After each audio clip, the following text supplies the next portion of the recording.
पुढील 5 वर्षांसाठी आपल्याला पण गुंतवणूक करायची असेल तर या 5 इमर्जिंग सेक्टर्स मध्ये आपण गुंतवणूक करू शकता।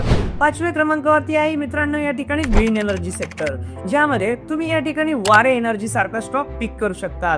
त्यानंतर मित्रांनो डिफेन्स सेक्टर 4th क्रमांकावरती, आणि डिफेन्स सेक्टर मध्ये हिंदुस्तान एरोनॉटिकल लिमिटेड या स्टॉकला तुम्ही पिक करू शकता।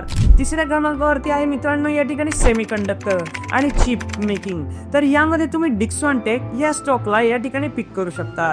2ऱ्या क्रमांकावरती आहे मित्रांनो रिटेल कॉरिडोरिंग, तर रिटेल बिझनेसला जर का आपण बघितलं तर त्यामध्ये तुम्ही झोमॅटो या स्टॉकला पिक करू शकता।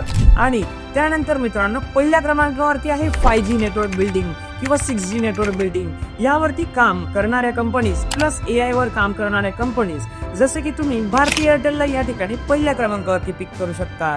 तर मित्रांनो अधिक पद्धतीच्या याच ठिकाणी माहितीसाठी तुम्ही या ठिकाणी आम्हाला फॉलो करू शकता। धन्यवाद।